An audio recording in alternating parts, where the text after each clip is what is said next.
saya Faiz, saya mahasiswa Institut Media Digital MTech, jurusan Produksi Media semester 3. Oke, kali ini saya berkesempatan untuk mewawancarai Ibu Puji Suari selaku Direktur Perlindungan dan Pengelolaan Ekosistem Perairan Darat. Ya, Ibu. Salam kenal Mas Faiz. Nah, Salam ketemu ya dengan kita. salam Ini kenal juga. ketertarikannya dengan Direktorat Perlindungan dan Pengelolaan Ekosistem Darat ya. Terkait dengan tusinya apa, perannya seperti apa Iya. gitu ya. Direktorat Perlindungan dan Pengelolaan Ekosistem Perairan Darat ini berada di Deputi Tata Lingkungan dan Sumber Daya Alam Berkelanjutan. Kalau kita bicara tata lingkungan, artinya dia semacam konstruksi bagaimana instrumen-instrumen lingkungan hidup itu diletakkan untuk upaya perlindungan dan pengelolaan. Satu.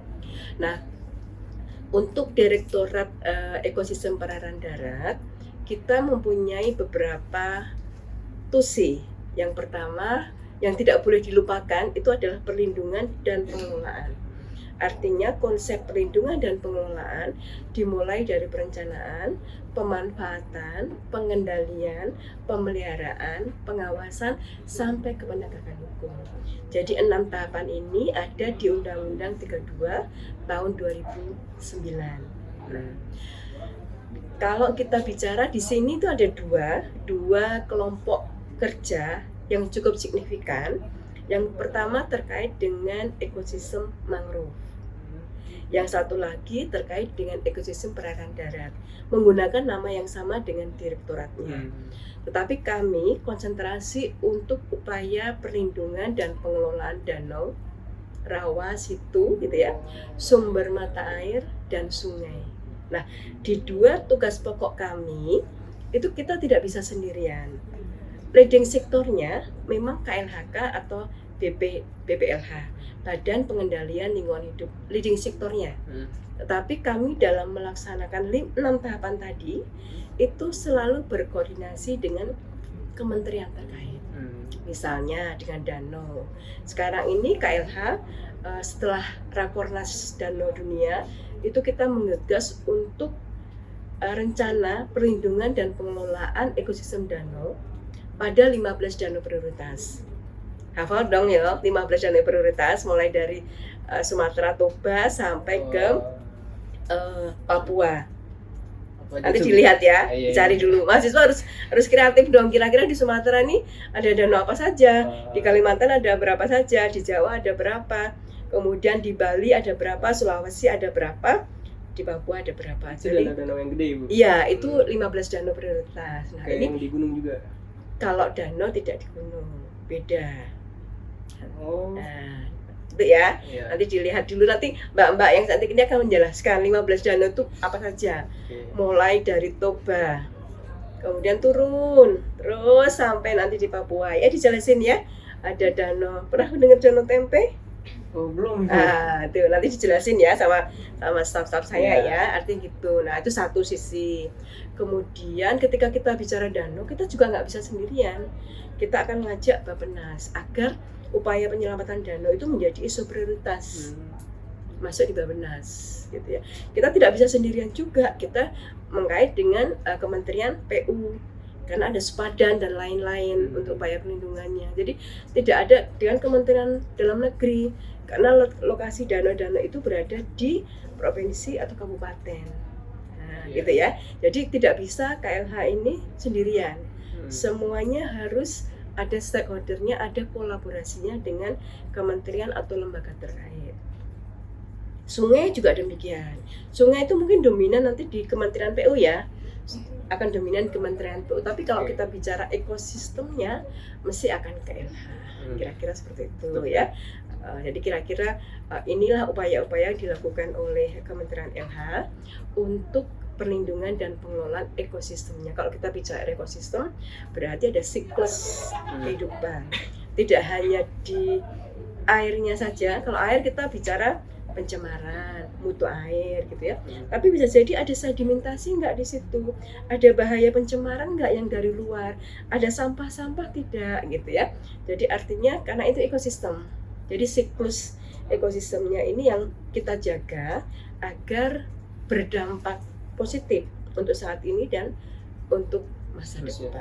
Nah, kalau kita bicara sekarang ini bencana banjir dari mana? Dari Aceh, Sumut, kemudian Sumbar. Nah, itu bisa jadi juga karena penggunaan lahan-lahan, alih fungsi lahan dan sebagainya, atau kita tidak melakukan upaya penyelamatan secara signifikan pada das-das yang dulu, pada danau dan sebagainya. Kira-kira gitu ya untuk konsep dari TUSI ini. Nah, nanti kalau memang ingin lebih detail lagi untuk konsep penyelamatan danau, di sini tanyakan apa selain danau? Kita lebih nanya peranan darat itu apa saja? Iya. Oke, jadi tadi ada danau. Nah, sekarang kita lagi menginventarisasi sumber air ya, sumber mata air ya. Nah, apa sih bedanya sumber mata air, air tanah, mata air? Nah, itu nanti dengan staf saya yang cantik-cantik ya. Okay. Tapi intinya penting ketika adik-adikku ini sedang mengambil mata kuliah ini, memang harus banyak membaca. Harus banyak membaca dulu, menggali dulu gitu ya, sehingga apa yang dilakukan oleh pemerintah itu bisa inline ya, bisa masuk sesuai dengan mata kuliah yang ada dipakai, dan kira-kira apa sih kontribusi kami yang bisa kami lakukan sebagai generasi muda gitu ya untuk ekosistem lingkungan hidup, kira-kira demikian ya. Berhubung Ibu Puji Suari ada kegiatan yang tidak bisa ditinggal, jadi kita lanjut dengan staff dia. Ya. Boleh berkenalkan dulu Kak, namanya siapa? Iya. Halo semuanya, nama aku Rena. Saya adalah staf dari Direktorat Perlindungan dan Pengelolaan Ekosistem Perairan Darat. Oke. Kak, mungkin boleh dijelasin, tadi kan Ibu Puji Suari bilang ada 15 danau tuh. Iya. 15 danau apa? Ada 15 danau prioritas nasional. Itu dia. Bisa dijelaskan Kak? Ya, ini dijelaskan singkat aja ya. Penetapan 15 danau prioritas nasional itu tercantum dalam Peraturan Presiden Nomor 60 Tahun 2021 tentang penyelamatan danau prioritas nasional. Kenapa ditetapkan 15 itu? Karena ada beberapa hal. Yang pertama karena dia mengalami kerusakan daerah tangkapan airnya, kemudian mengalami kerusakan di sempadannya, di badan airnya, maka dia ditetapkan sebagai danau prioritas nasional. Nah, ada 15 ya, ini perlu aku sebutin satu-satu? Oh, nggak usah. Oh, nggak usah, oke. Tapi itu tersebar sih. Dari Sumatera, Jawa, Kalimantan, Sulawesi, Papua, Bali itu ada. Oke. Kira-kira nih Kak, saya juga baru tahu nih tentang direktorat ini.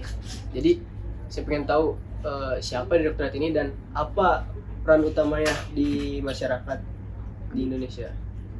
Oke, jadi secara umum Direktorat Perlindungan dan Pengelolaan Ekosistem Perairan Darat itu melaksanakan beberapa fungsi dan tugas. Yang pertama itu melakukan perumusan kebijakan teknis di bidang perlindungan dan pengelolaan ekosistem perairan darat. Ini boleh aku singkat PPEPD aja nggak? Nggak apa-apa. Aku singkat aja ya, oke. Terus selanjutnya adalah melaksanakan kebijakan teknis di bidang PPEPD. Selanjutnya melakukan penyusunan dan penetapan standar instrumen di bidang PPEPD. Mungkin ini istilahnya agak terlalu rumit ya, karena itu istilah ini sih peraturan gitu. Jadi gitu. Kemudian kita juga melakukan koordinasi dan sinkronisasi dengan pihak-pihak terkait di bidang PPEPD, dan yang terakhir kita melakukan monitoring dan evaluasi di bidang PPEPD. Oke. Selanjutnya nih, kira-kira apa tuh tantangan terberat dalam menjaga ekosistem perairan darat ini Kak? Sebenarnya tantangannya ini bisa jadi tantangan sekaligus potensi sih, karena yang terlibat dalam memanfaatkan dan menjaga, dan yang seharusnya menjaga ekosistem perairan darat itu multisektor. Jadi kita harus banyak-banyak koordinasi, sinkronisasi dengan sektor-sektor lain supaya kegiatan pengelolaan dan perlindungan ekosistem perairan daratnya ini bisa satu arah, satu tujuan. Itu sih kurang lebih seperti itu. Oke. Mungkin Kak ada pesan-pesan untuk masyarakat biar agar lebih aware terhadap ekosistem perairan darat gitu Kak?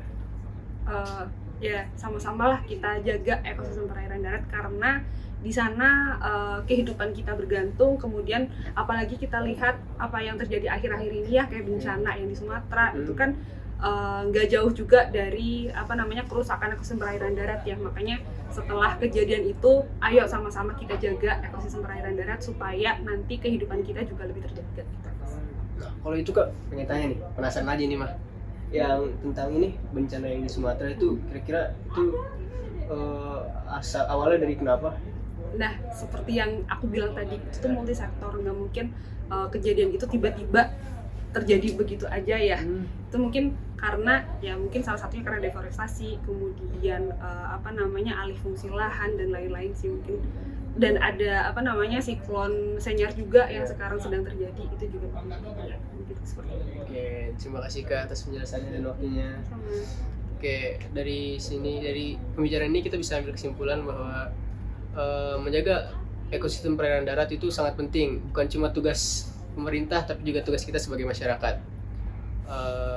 Mungkin itu saja. Sekian, terima kasih.